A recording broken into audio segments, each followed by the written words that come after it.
And check the newspaper. Is that still a thing? And these are the solutions we have. But now you are asking a resident to go on a scavenger hunt to find Dunkin' Donuts, Starbucks. Yes, Starbucks. Dunkin' Yeah. And Donuts.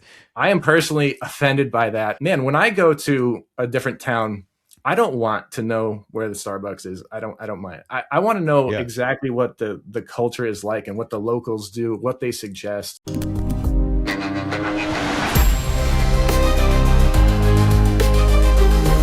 Hey, everybody, welcome back to AI with Bry, the show where we are cutting through the noise and helping leaders learn, leverage, and lead with AI. I'm Brian Denstead, and you can think of me as your Chief AI Officer helping you find your path. We have Evan Dobas here today. But before I want to dive into his intro, I just want to ask a really important question. Why does your town feel dead, even when it isn't really? The answer, according to today's guest, is not a lack of activity, it's a lack of infrastructure.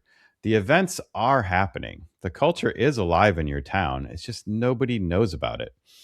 Evan Dobas is the founder of Civic, a company he describes as the MLS for local events, places, and culture. Towns, tourism boards, and art organizations and Main Street programs submit their content once, and Civic is distributing it automatically across every channel in the network that it can find. I believe you're processing over 4,500 events every month across like 40 different initiatives in the Connecticut area with over 1.5 million views, I think I was reading. And now, obviously, AI is changing all of that and what the infrastructure can really do and how we can push it to its limits. So I'm really looking forward to talking with you today, Evan. Welcome to the show. Glad you're here. Thank you for having me, Brian. Well, let's dive right into the learn segment. Community content infrastructure, like that's a phrase I don't think most people have heard before, and I love it. So before we get into some of the questions about learning AI, tell us a little bit more about Civic and how it came to be, and what did you see that made you know that like this problem is worth solving? Yeah. Yeah, I actually was running a small little web design agency for like 10 years in Torrington, Connecticut. And I was working with a business advisor, and he'd always say, you got to find your niche, because I would do websites for any kind of project, anything I could take on, really. He's like, find your niche though, specialize in something. And I understood it, but I never found the project that I loved enough to do that. Up until the city of Torrington actually said, hey, we just got some marketing money and we want to build a website. Can you help us spend it? I'm like, yes, I can help you with that. And they said, pitch us, like, what are some of your ideas? Which is, by the way, like a dream situation for somebody running a small agency, right? It's the Yeah. client saying, hey, we have some funding. What do you think we should do? It's a great situation. So I went back to my drawing board, so to speak, and wrote out all the nice to haves, need to haves, like everything. I just put it all out, and I ended up pitching them a solution, and they liked it, and I built it. We launched it, and suddenly the town really started picking it up. The traffic was there. People were excited. They could submit events. The businesses were being supported. I was watching how the community was using it. And that to me was a really big moment, because I feel like, throughout launching a bunch of websites for different companies, I never really got to see the impact it was having. But this time it was really obvious. The impact was there. And soon neighboring towns started reaching out and say, hey, we want that too. And I was like, okay. So I just duplicated it. And all of a sudden, it got to the point where these are neighboring towns, were almost kind of like a regional thing, but I had no way of tying it all together. So that's kind of where Civic Lift was born. Was like, man, if we build a piece of software, a platform that does the aggregation and then the dissemination of these cultural data points, mostly local events, then I think there's a market for it, because economic developers and Main Street initiatives and even municipal leaders, community leaders, have always wanted to encompass all of this cultural data to accurately represent what's actually happening. Everybody feels the vibe when they're in town, but you can't necessarily communicate that very well online. So this was really about, a digital infrastructure. It's supposed to be in the background. It's supposed to be doing the legwork of collecting, pulling in cultural content, and then it powers the initiatives of the area. And what that means is there was it eliminates so many duplicate efforts from one initiative to another, even if they're right there in town. The communication between initiatives wasn't necessarily there.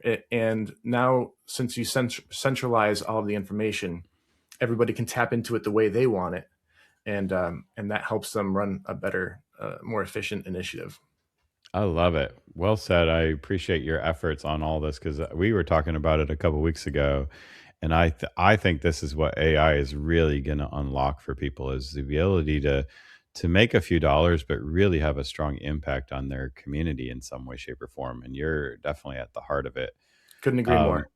Um, so I want to plug this into like what have you learned lately about AI? Like where is AI helping you take civic lift? I mean, you've been working on civic lift I think a decade. We talked about Yeah. your head's down on it, seeing all these waves of technology changing. But what is the data showing you about how communities work that you couldn't have learned without doing this project? And how are you leaning on AI? What are you learning about AI and how it's going to help you further? Like really focus on the learning for me. Yeah, I think I am uniquely situated to benefit from AI because I'm more of like the designer. I approach things from the design side and the working with the clients, and then I would communicate the needs to a team of developers. And I think that's a skill in itself, is being able to relay information to a team of developers, because a lot of them thought a certain way. And so I figured that out over time. And then once AI came into the picture, my developers I was working with were all in on it. They were, we were learning it together as we went, and it just kept opening up in terms of what we're capable of doing. And Hmm. now, as a product guy, which I consider myself more than a designer at this point, more than a developer for sure, it's such a groundbreaking thing to be able to not just have it develop your idea, but also plan it. I love the plan mode. I use Claude Code a lot. I switch from actually I use the three big ones: uh, Hmm. Claude Code and ChatGPT and Gemini, and it's actually fun to bounce them off each other and kind of It make them is. It compete for the really best is. answer. It's like having a council of super qualified developers that you could just go back and forth with and argue with, and it will challenge you. And I teach it to challenge me. I say that's part of my direction, is like, I want you Yeah. to put me through the ringer. Here's what I'm assuming. Hmm. Here's what the data that's coming in. And I don't know, those turn into some like long conversations that at the end you're like, man, that was great. Now please summarize it for me, because I'm just gonna Yeah, yeah, yeah. I wasn't taking notes at the time. The one that I heard, I have not had a chance to try it yet. Is let's because AI is always gonna fluff us and say you're doing great, Evan, right? Yeah. Um, is to try and trick the AI and say, look, we're 6 months in the future now. The project has failed. It's been a complete disaster. What Ooh, lessons did we learn from it?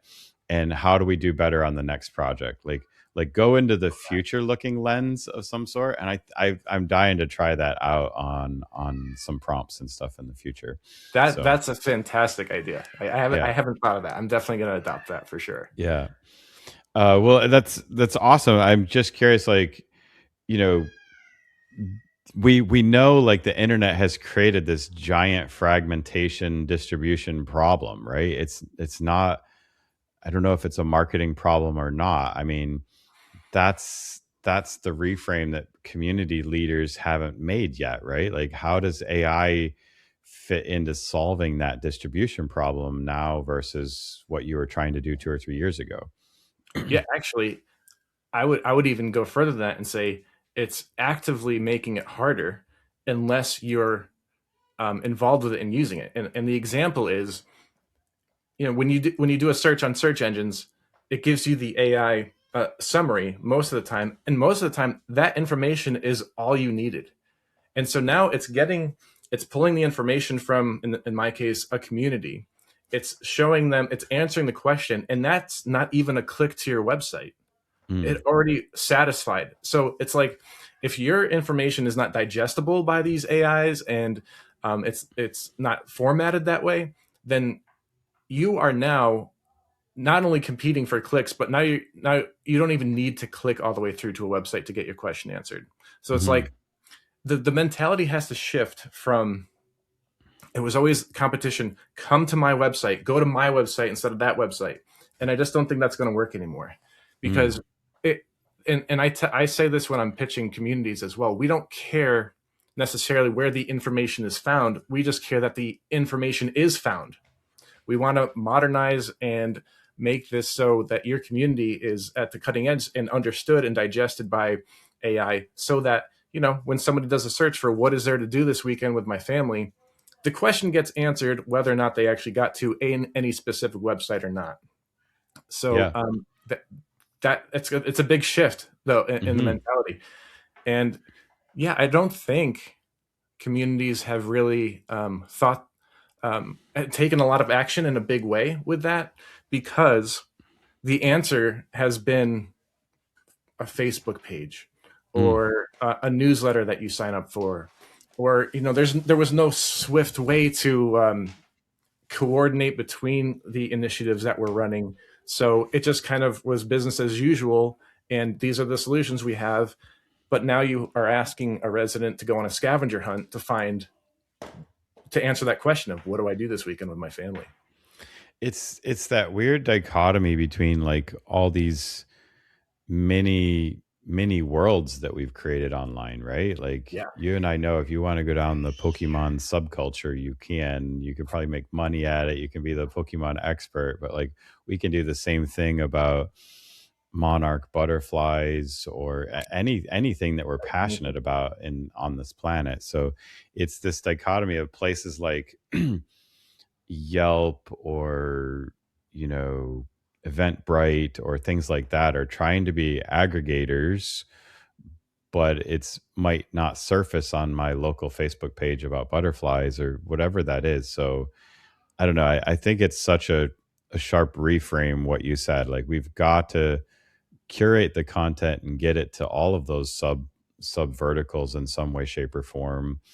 But it's also important to make sure it's shaped in the right way for AI to digest it, and because that's going to be the ultimate lens for us in the future is like go monitor all these things and help me curate my schedule and my book of events, and that's where AI is exactly. really really fastly going. So Exactly. I mean, maybe people in the very near future, they are not so much doing active mhm. searching, right? Yeah, Their their preferences are known by their AI tools. They know that they have kids, and the AI knows that there's these events going around, and maybe it's more just like a helpful itinerary suggester. hmm, If you're, and maybe that's the quickest way for the end user to get the information they want. I could yeah. easily see that. I'm kind of doing that in certain ways. I'm sure a lot of your audience is.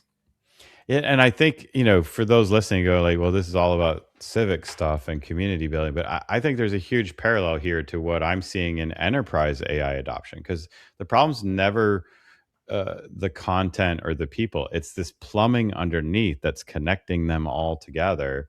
And what you're building, Evan, is exactly that plumbing at the community level. So I hope listeners are connecting with that. Yeah, yeah, As it's the same model, just a different application of it. yeah, so we dive into this leveraging section. Like you've built this MLS analogy, and I think it's exactly right. Realtors solved this problem decades ago. Communities are still kind of doing it manually. So can we get a little bit more specific about like what does leverage actually look like that AI is part of this question? With 4,500 events a month, how is AI changing what Civic Lift can do that you couldn't do before? Like, what's the most exciting thing that AI is unlocking for you at Civic Lift? Yeah, I'd say it's the speed of iteration. When you have, since we've kind of already solved the data problem on our side. We have the cultural data in our system, and now it's about How do we plug in any holes that are there? Um, and the custom tools that we've built for ourselves to help us along the way. So, for example, I built this. I call it a Scout.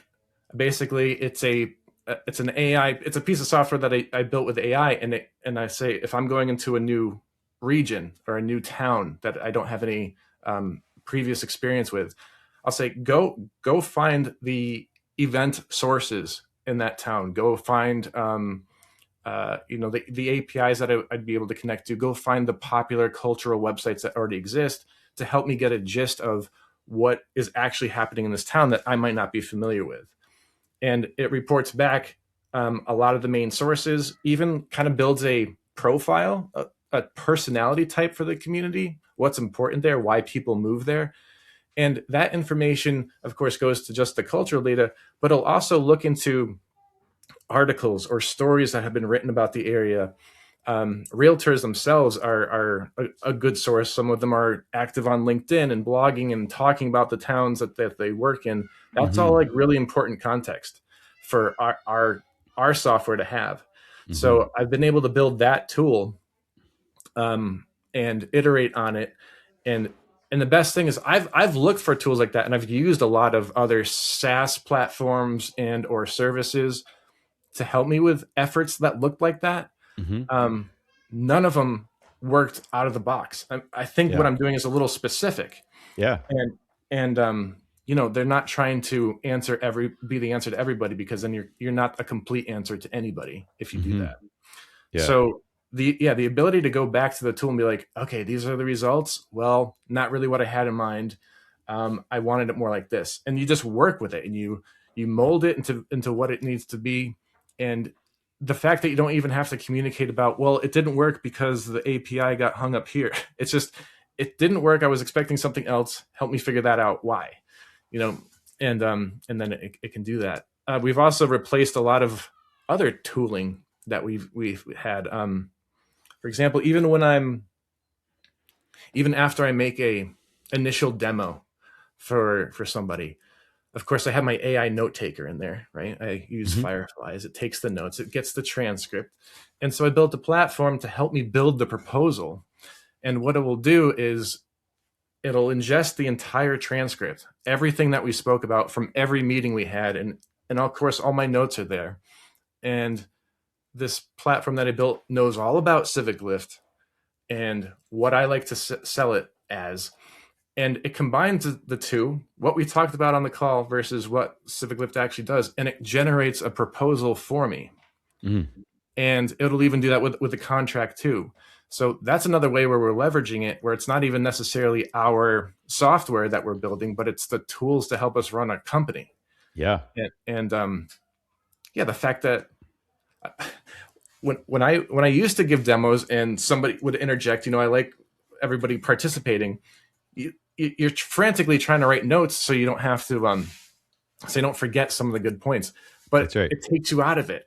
So just the AI note taker is like, you get to be more engaged with the demo, and I find that I present better that way when I don't have to cut myself off to write something down. And that's a huge thing, that every detail, every word that was said is now considered by the proposal that I'm making, and even the contract. So it'll interview me like, okay, here's what was said, but what do you actually want to do for this project? And I have it interview me like, we will do this part. We're not going to support that part. And then it produces, a really nice write-up that would have taken me a real lot of time to do myself. That's another way we're leveraging it for sure. Yeah. I love it. I mean, I think I keep coming back to like the value you're creating isn't efficiency. I mean, it's all the efficiency that these organizations are going to get, even including for yourself. But you're also changing what residents experience when they live or visit in that place too. So that downstream community impact, that's the real ROI. And I don't think that story gets told enough, and it's hard to measure I think that's in a lot of exactly why. ways. It's Yeah. if nobody's dedicated job to do, and it's nearly impossible to measure. But we have this other version. So when we work with an initiative, of course, the initiative itself owns the site that we're populating. We like to Hmm. give them metrics and reports, and our we have an AI that reads through, of course, and it makes a nice dashboard for the customer of how many events, of course, and how many submitters, how many entrepreneurs did it support this month, and then it can, based on categories and the descriptions of the events that have been uploaded, say for that past month, um, it can write a profile or explain to you an important insight about your community you would not have seen unless it surfaced it. Hmm. Um, those trends and those insights can be used, just as an important piece of information to show the impact that initiative has, but also economic development. It might be very useful for an economic developer to see those kinds of insights about their own community. Hmm. And before, we had no way of really producing that. Um, and then that information can be taken and actually make, affect policy in a way, Yeah, affect their it has decisions. to. It has to. Right. If they're Yeah. doing a great job at economic development, they're hungry for that kind of context. Hmm. And yeah, we can kind of provide that, and surface trends and characteristics of their own community that was never like put into words and studied like that before. That's right. That's right. Well said. Well said. I want to dive into our last segment on the show, the lead segment, and I want to go someplace like a little bit different and maybe a little bit unexpected here, Evan, because like you've been building this for 10 years. I mean, you started off as a web designer. I kind of did web design a long time ago as well, and then you've been building this thing for communities and launching Civic Lift, and you've stayed a lot of the time heads down.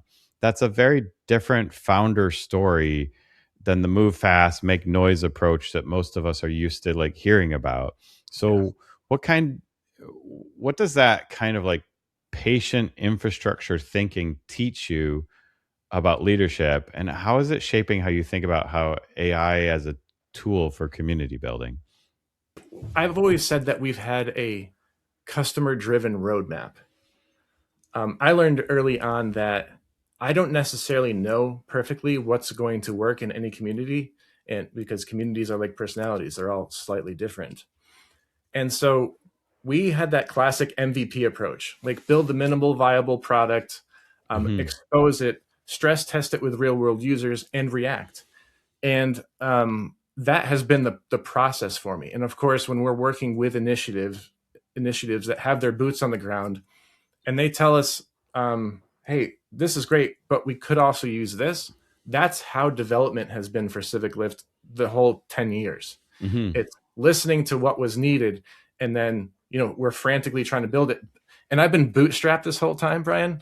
So we had to be careful about that, because I get excited about the features. I'm just like a Hmm. builder. I just like to Yeah.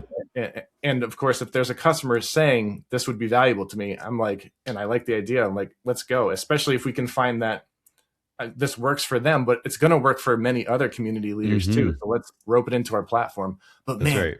you you can really um, put yourself down a rabbit hole with that kind of development. You just got to be careful like that, especially when Oh, the you're AI rabbit holes suck you in all the time. One more minute, one more minute. I'm gonna knock this out in 5 more minutes, and then you blink and it's 2 a.m.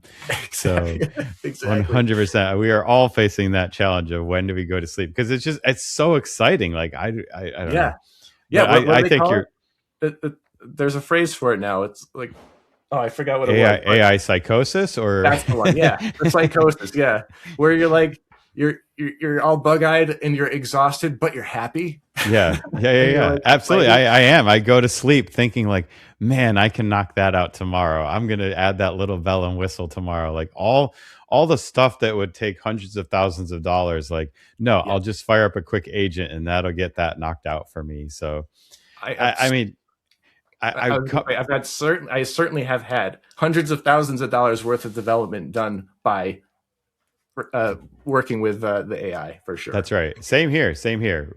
Easily, easily. Yeah, um Staying focused on this leadership thing, like, and I want, like, I hope that the civic tech community or civic development is really leaning in, and I want you to listen to this part of it, because you have talked with hundreds of administrators, our organizations, like you've been doing this 10 years. Yeah. Um, what's the one thing that you see those leaders getting wrong about the technology and community engagement that you wish you could fix overnight? The assumption that they have to do it siloed. Mm. It's just been, when everybody chooses for the past 20 years, when everybody chooses a platform to start working with, it's all going to be a different choice. Mm. And and you can't imagine how many wasted minutes have gone to that. And you know who these groups are? They're people who are understaffed, who care about, who love their communities, and are like, if you're understaffed and you're doing this kind of work, it's because you actually love your community. Hmm. And there's a lot of people out there that fit that criteria. It was surprising to me, and that's really encouraging to me. That's why I think I like supporting them so much, because it's really a passion thing for most of those people. But yeah, since we got social media, shoved down our throats, and that's where everybody is, and then do the newsletter, and we're going to use this platform while the other initiative uses this platform. Each one of them have a short staffed and a lot of problems with funding, consistent funding. And so why we have to leverage a collaboration. It is a community after all, right? Hmm. But it's just this weird thing you have to unlearn first. Yeah. It's work. I run an initiative, so therefore I'm going to start a newsletter or a Facebook group. Maybe not. I bring up that MLS metaphor up a lot, because just imagine what buying a house and selling a house would be like if you didn't have the MLS. Hmm. What would Hmm. you actually do, Brian? Say you want Yeah. to sell your house. You're gonna, I don't know, put And check the newspaper. Is yeah that still a thing? I'm gonna have to drive around my neighborhood, ask friends and family. Like, yeah, it's yeah insane, right? yeah you put it on Facebook Marketplace, I guess, Hmm. and Yeah. Craigslist, and and then on the other side, what if you want to buy a house, Brian? Yeah. You're doing the same thing. You're asking the neighbors in the area you want to be. Do you guys know anybody who's selling a house or anything like that? It would be nonsense, and that's Hmm. exactly what these communities are dealing with. Like On the every event side, manual yeah, step, and it's 100%. both Hmm. sides. It's the collection, and it's the people who are trying to find things to do. The buyers Yeah. and the sellers are both. So it's absurd, and that I think is what you were saying before about the enterprise software. It's a similar model. It's a similar structure. The data is very different, but the model works. It's proven Hmm. across numerous different iterations. So let's just do it for communities too. And I guess that's where I landed. Yeah. Well, I mean, I hope some town administrators or some cultural leaders might be listening right now. They know they have a fragmentation problem. They see it, right? Like Right. they're experiencing it, but they don't know where to start. What's the first thing you tell them? Yeah, I tell them that first of all, the problem they're talking about is what I hear every day, every time I'm talking to a new initiative. This is a concern for most of them. So, and then usually when I explain to them what it is we're doing and how it's a digital infrastructure for community data that they can tap into however they want, it immediately resonates with them, because they're like, okay, this is this would solve the problem of trying to convince people to go to a certain website or upload events to a certain website, and they've all been dealing with that, and so they know the sustainability of it is difficult, especially with underfunding and understaffed.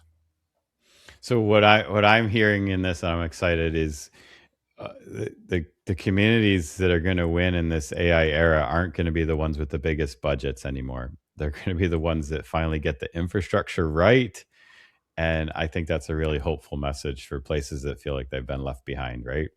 Absolutely. And I have a little short story of like a big aha moment for me, because of what you just said.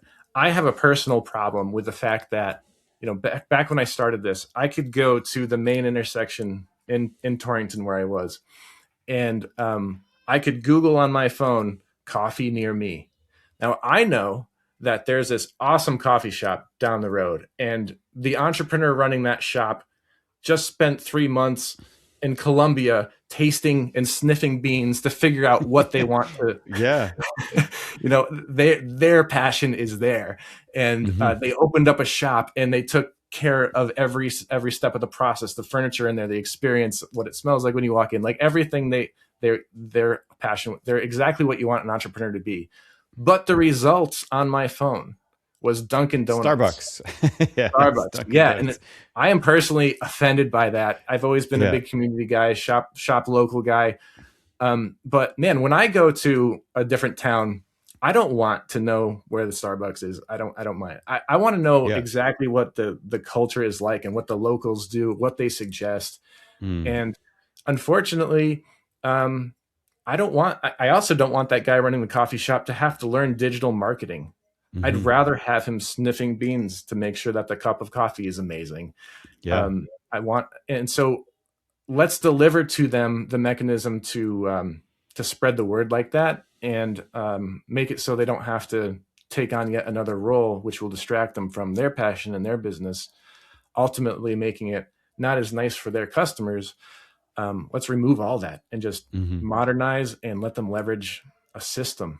I mean, the digital infrastructure is not a nice to have. I mean, like, it's a foundation that everything else is really built on. But I do love the fact that AI is going to make it so much more within our grasp and possible to build that foundation at a cost that can actually work for real communities. So Exactly. Evan, thank you so much for being here. Like, how do people find Civic Lift and get connected with you? Cool. I got our marketing site is get.civiclift.com. Our app actually runs on civiclift.com. Find me on LinkedIn, and any form you fill out or outreach you do is going to pretty much ping me directly. So I'm super accessible that way. Awesome. We will make sure all of those links that you just gave us are in the show notes down below, so you can click straight through.